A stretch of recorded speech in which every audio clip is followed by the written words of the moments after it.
Greetings, earth-calling intrepid time travellers. It's that time of the week again. It's always great to have you with me. I won't want to hurtle through time and space all on my onio, and technically we crisscross the British Isles and we cover 1,000,000 years of history, but as if that weren't big enough, I feel we do something even grander than that, and I wouldn't want to do it without you. It's a journey that takes us, from our ancient ancestors. It kicks off 1,000,000 years ago. I never get tired of dreaming about that. That's a period of time that I associate with the rise of mountains and the falling of valleys. But here we are. It's the human story. The human story of the British Isles is at least that old. We hurtle past Stonehenge and we see kings and queens in the rearview mirror, and we talk about battles and bloodshed, the Industrial Revolution, war and war and war again. We encounter geniuses and goodies and baddies and everything in between. And what can I say? This is a set of islands that I love and a story that I love like no other, and hopefully you're here because you feel the same way. Before we get started on this week's episode, I want to say a huge thank you to all of you, everyone who signed up to the Patreon site. I don't take it for granted. There are hundreds of you out there who join me, Paul and I, every week. It's what makes the Love Letter to the British Isles possible in many ways. That podcast is and always will be free, and it's Patreon that makes that possible. So the fact that you are here with me, every single one of you, I receive letters from all over the world. I get contacted via Instagram, via social media, and knowing that this network, this congregation, this community is out there, and that we have something in common. We are united by something. I think it's fantastic. It's special. If you're not a member yet and you want to join, go to patreon.com, search for me by name, Neil Oliver. Do fill in the details and join up. And every week you get a new and exclusive video. I film them here at my home in Stirling. It's an eclectic mix of stuff. It's how I see the present day intersecting and interacting with what's happened in the past. So it's history and comment, basically, and it also has a touch of my philosophy of life. God help us all. Hopefully you find it thought-provoking. I do. It's an insight, I suppose, for what it's worth, into the way what makes me tick. Okay, it's enough about me. It's time for the next episode of the Love Letter to the British Isles. Strap yourself into the time machine, people. Cue the music.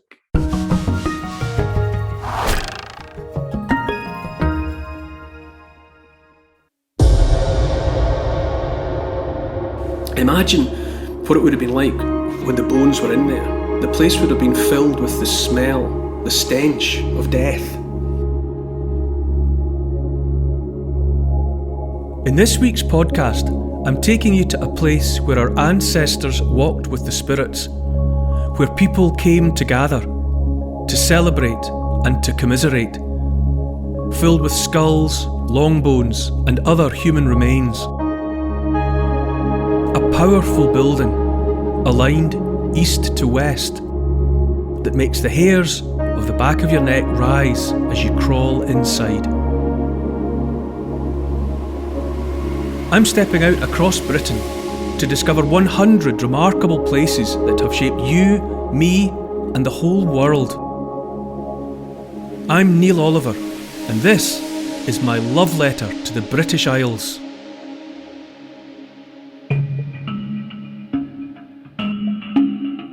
In the last podcast, you took us to the Lake District and the invention of heaven itself. Where's the next stop on our journey?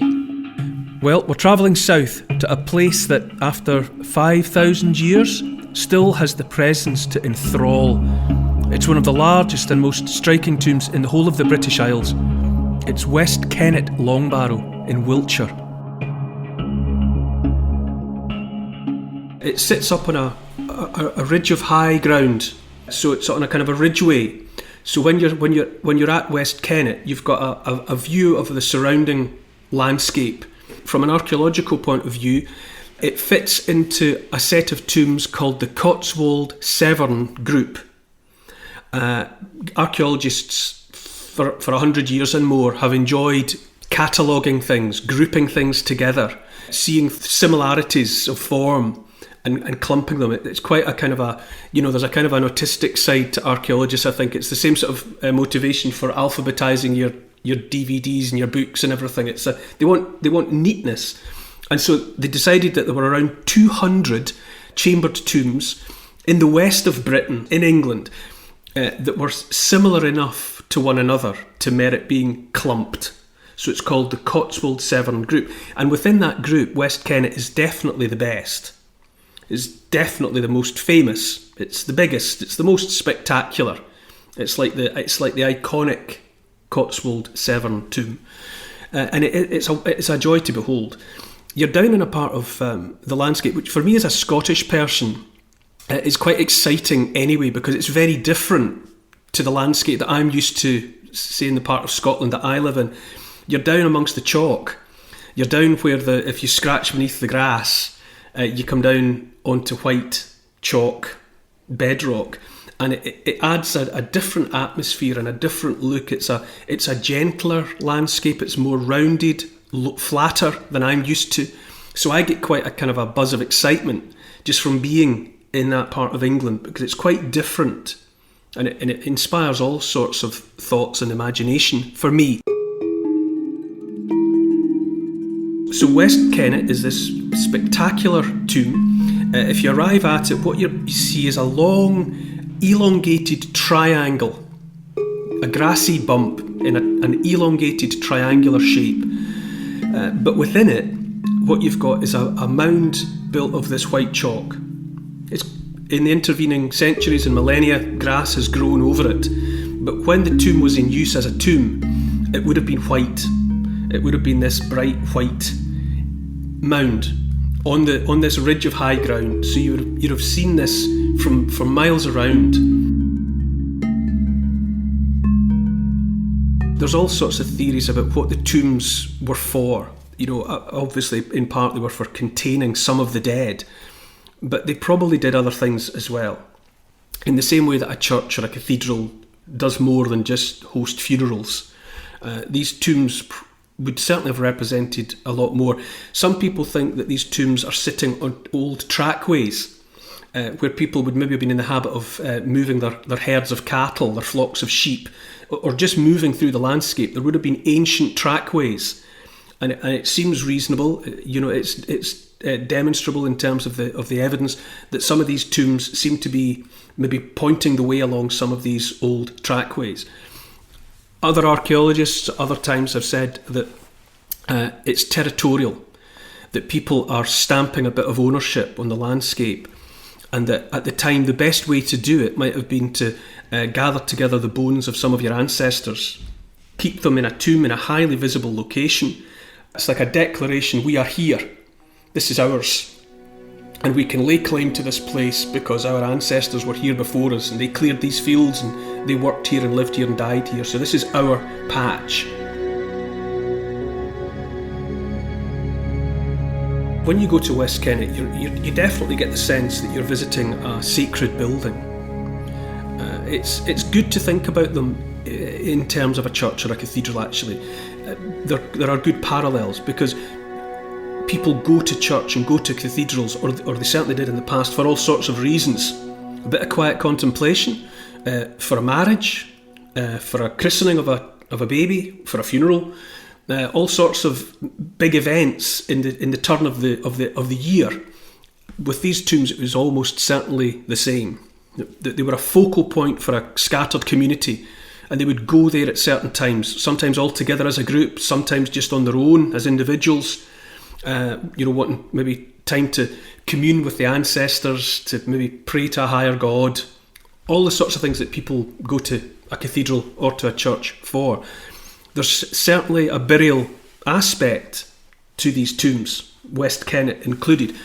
Archaeologists found inside West Kennet the remains of 46 individuals, adult men and women. They weren't buried in there. You're not dealing with people in their own individual plots or in their own individual graves. The internal structure of West Kennet is a passage with two chambers either side, and one chamber at the end of the passage.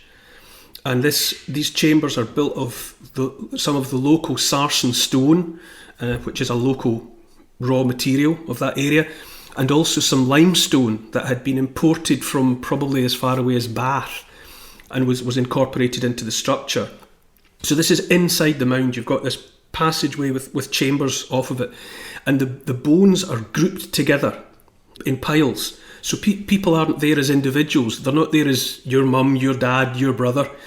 When someone died, it seems that the body was left somewhere to decay, possibly in the chamber, possibly in the passageway, or maybe somewhere outside. And then after the processes of decomposition had taken place and the flesh was largely gone, picked at by animals and birds and all the rest of it, bones are gathered together and they're taken into the tomb, and there they are mixed together with the bones of the people that are already there, other men, other women. And it looks as if there was a conscious decision to, rather than have individuals in the tomb, it's a sort of collective body of the ancestors. As each one dies, it's like a drop of water getting dropped into a glass of water. You know, they become part of the whole.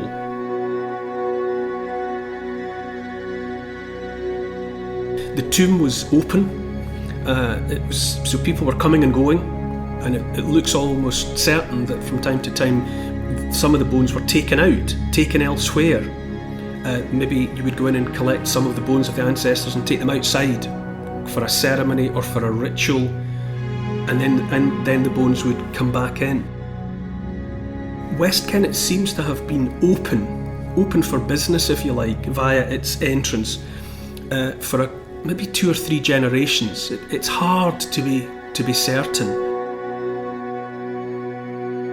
It was built, you would say in the middle of the 4th millennium BC. So let's say, for the sake of argument, around 3,500 years BC.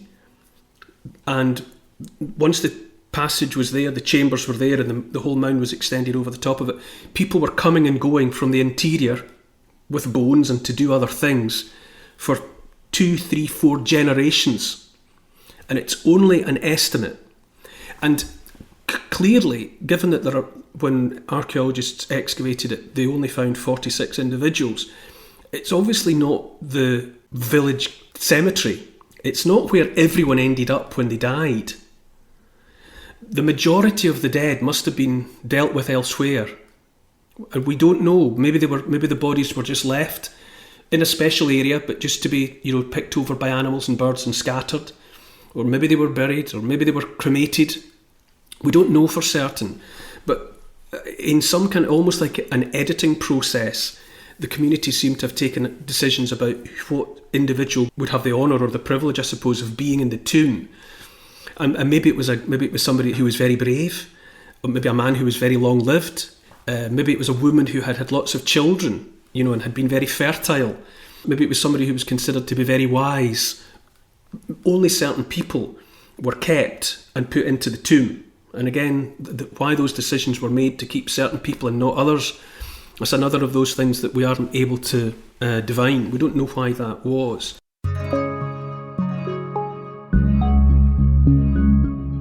So the tomb was open for business, and then for some other reason people decided, or a generation decided, to close the tomb. And it was ceremonially blocked. Massive sarsen blocks, huge boulders from nearby, were hauled and dragged to the entrance, and then they were put across the entrance. So it was shut. It was closed now.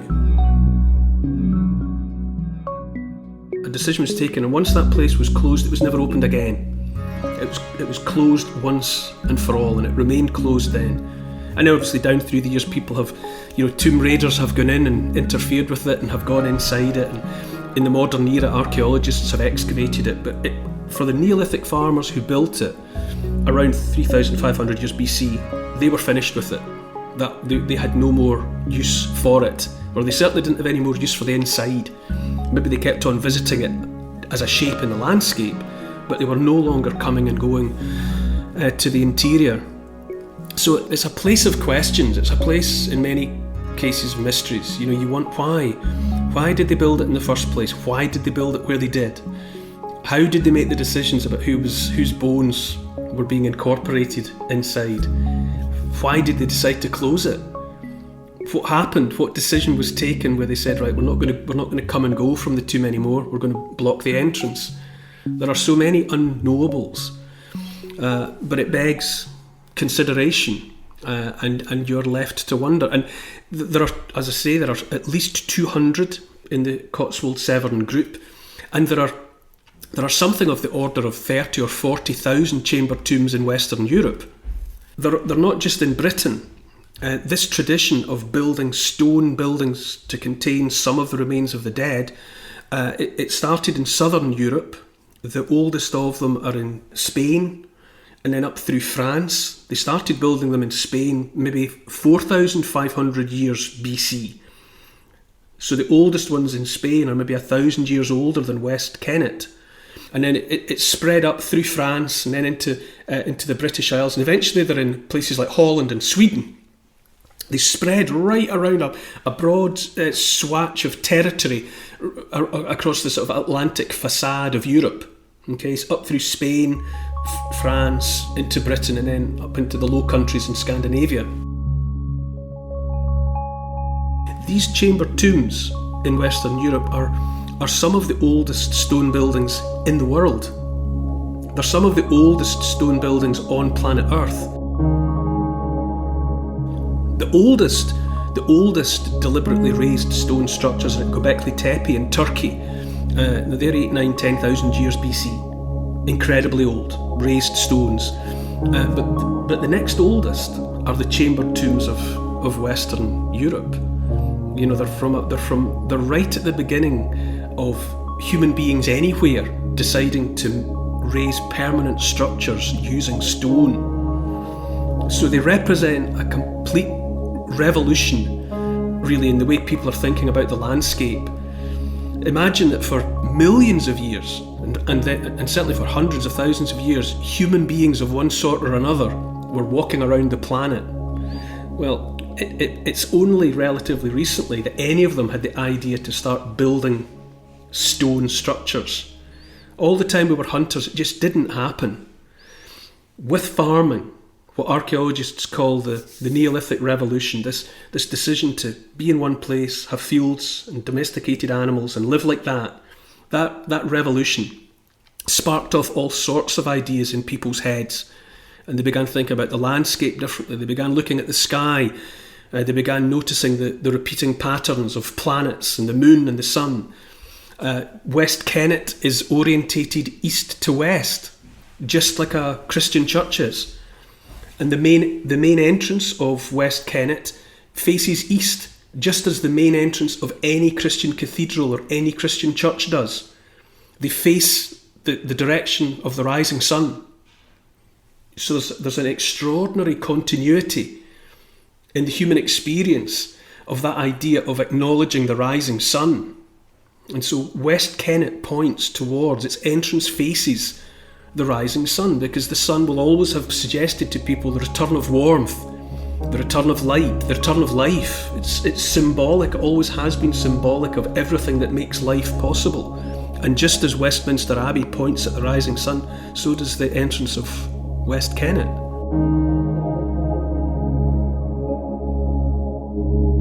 When did farming begin and the desire for permanent tombs and structures take hold? When people come up with farming, when they first experiment with domesticated crops and domesticated animals, that happens in the Middle East, the Levant, Mesopotamia, so countries like Iran, Iraq, Turkey, Syria. Farming starts there about 10,000 years ago. And then over the next several thousand years, it gradually travels into the West.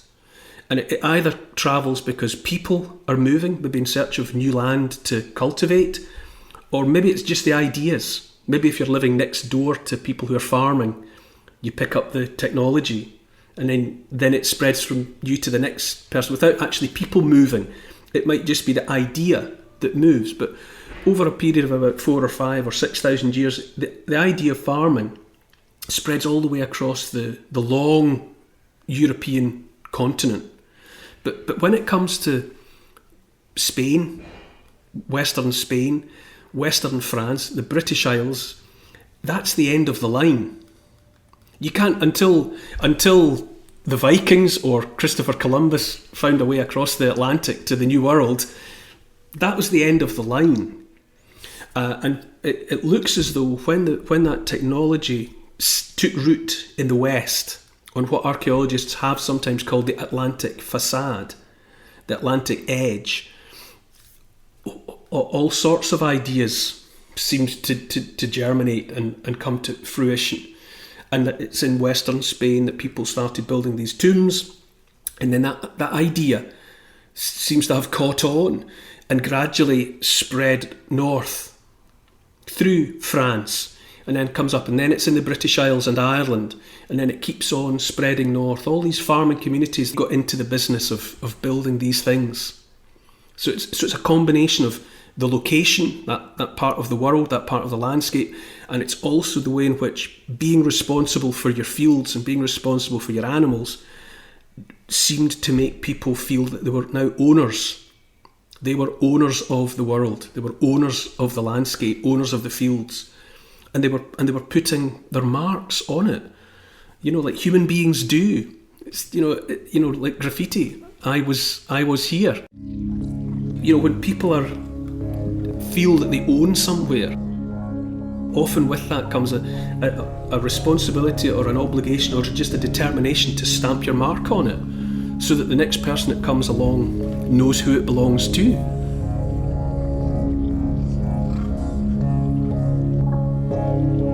Have any artefacts been found here?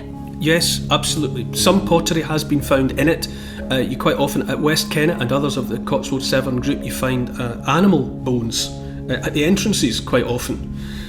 So that may be to do with sacrifice. It could be that people are cooking food and making some kind of offering to the ancestors, to the spirits. So they're bringing a bit like a kind of a thanksgiving, you could say, where they're bringing some of the products of the fertile land to the ancestors and offering it up. And the tombs, West Kennet and the rest, they have always attracted, grave robbers and tomb raiders. People, from the Vikings onwards, and no doubt earlier than that and later, were digging holes in them, breaking their way into the passages and chambers. And if there was anything there that caught their eye, a bit of gold jewellery, a beautifully made arrowhead, no doubt those things got taken out long ago. So when archaeologists look at them in a sort of a modern scientific way, they can only hope to find whatever the grave robbers overlooked. They have been picked out, and in general terms, the human bones were left behind. Maybe out of superstition, maybe when people broke in and they found the bones of the dead, we understand that, feeling a bit strange around human skulls and bones. So they left them, but anything else, no doubt, was ferreted away long ago.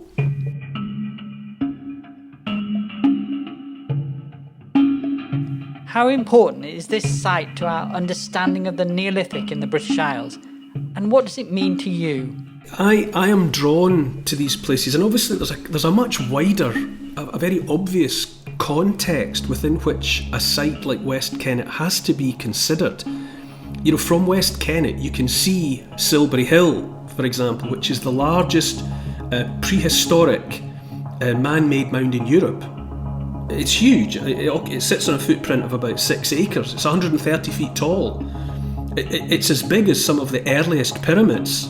Obviously it lacks the architectural sophistication of a pyramid, but in terms of the vaulting ambition and the desire to create something massive, Silbury Hill is a considerable construction, would have taken tens of thousands of hours of work by many, many people. You can see it from West Kennet, and you're in the vicinity at West Kennet of Stonehenge.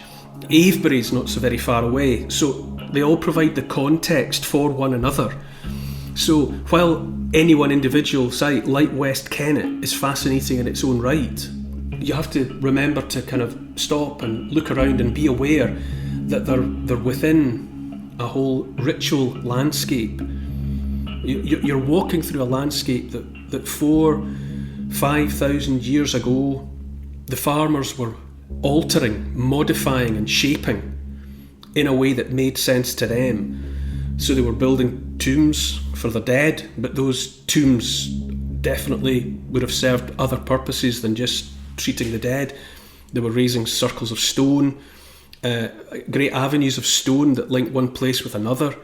They built archaeological sites called cursus, which are, in some instances, they're sets of parallel ditches 2 miles long, running beside one another, viewed from high above, viewed from an aircraft. They look like elongated running tracks. They're called the cursus, and they're in that landscape as well. So it's always important to see somewhere like West Kennet as a part of a much bigger picture. And the explanation for any one of them will be and is part of the explanation for the whole creation. Because that landscape was being modified and built upon generation after generation, century after century, by these farmers who were asking questions of the universe and seeking answers. And some of these structures that they raised were parts of them expressing how they understood the universe and their place within it.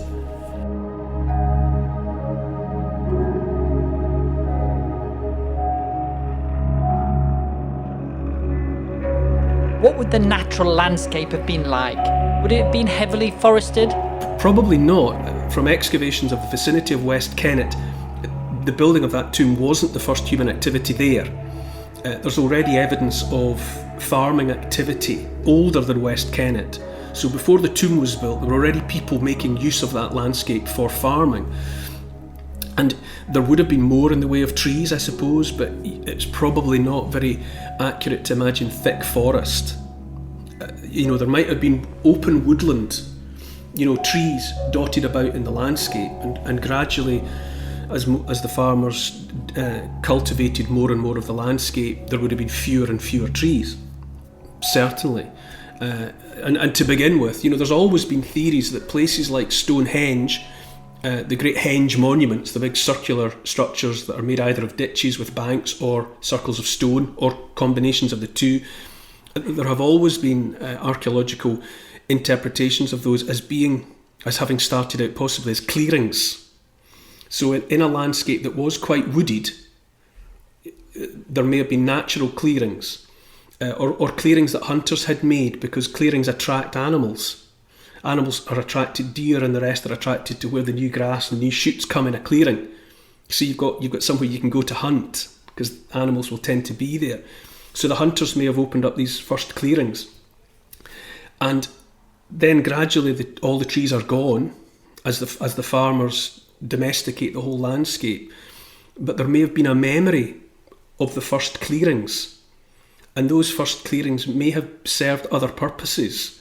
The hunters and some of the first farmers may have used those clearings for gatherings.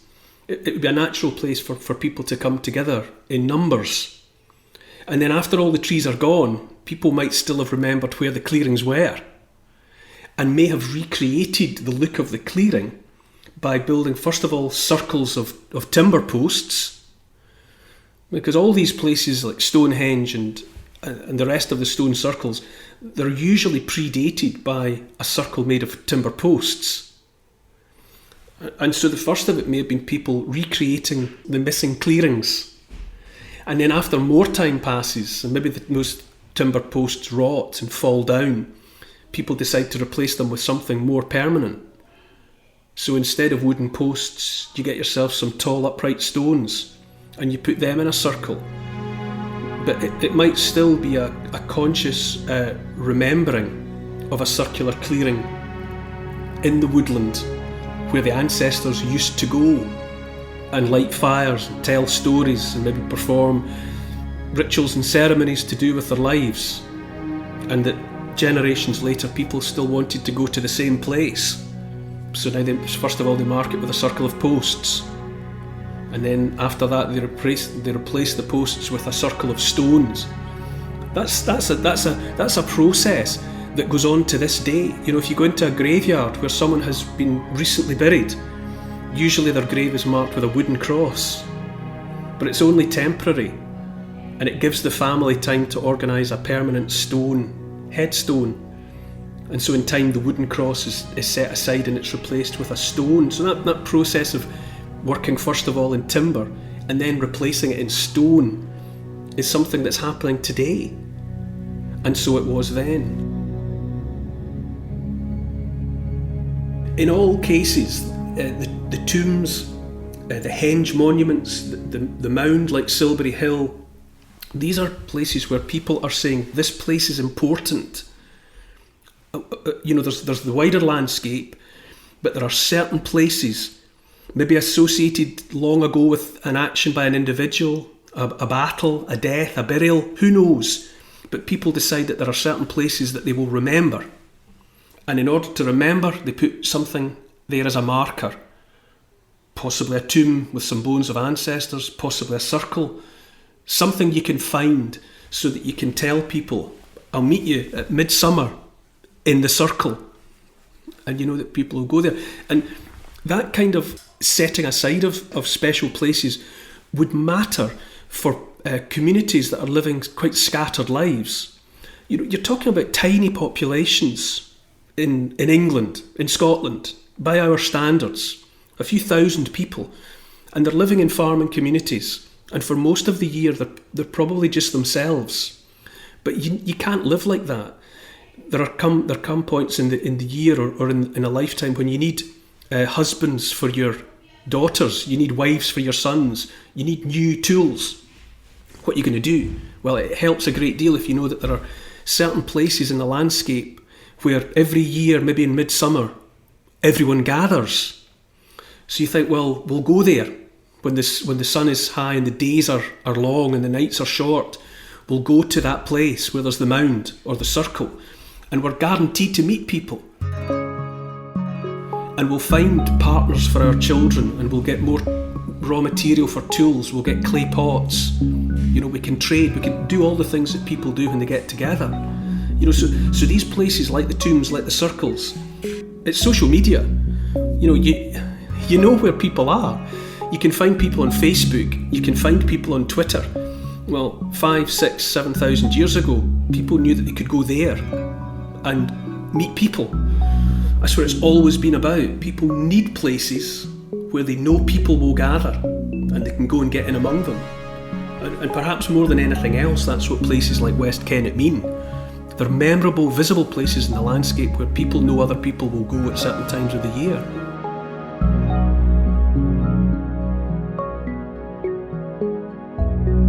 How did they bring people together? When people are scattered through the landscape, they need reasons to come together, and those would be rituals and ceremonies. You know, so maybe in midsummer and midwinter, times of the year that everyone can recognise because of the sky. And then you need a location. It's not enough just to have a time. You know, you need to be able to say, to know, we will meet again at that place at that time. That's an ancient need. And there are many overlapping ways in which it hasn't changed so very, very much. People just set aside places where they know people will go. People have always done that. People still do.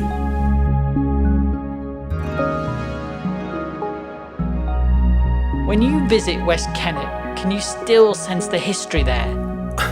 I can, but then I chose aged 17 to study archaeology. You know, something in my wiring or my DNA, you know, it makes me, I'm sort of predestined to be attracted to certain places. That's in my nature. So I can only really answer that question by saying what it does for me. But when I go to somewhere like West Kennet, when you can get, it's been opened up now, you can go in, you know, you can get past the entrance, it's not blocked up anymore, you can step into the passage, and the passage is big. You can walk, you know, standing upright into West Kennet. The chambers, two either side and one at the end, these are small, and to get into them you have to, you know, get down on your hands and knees and crawl into these quite confined spaces, but you can get in. And maybe it was done deliberately. Maybe the architects wanted people to go into where the ancestors were on their hands and knees, show a bit of respect, lower yourself down when you're going to go in. So that might have been deliberate. Imagine what it would have been like when the bones were in there.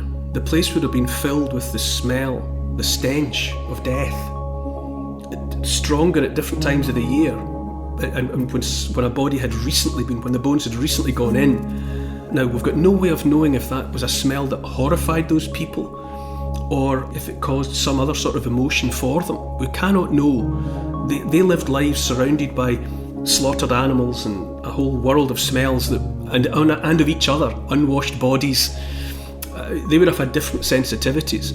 But imagine you'd be walking into this fog of the decomposing dead, and if you truly believed that you were walking into the presence of the ancestors, that if you believed that you were walking into a space where the ancestors were still present and conscious, surely the hairs would have gone up on the back of your neck, and you would have willingly got down on your hands and knees in some fear and certainly some respect, knowing that you were surrounded invisibly by the dead, those who had lived before. Imagine what emotions and feelings such a place might have inspired in the farmers that at certain times of the year ventured into that space. It's powerful, powerful magic.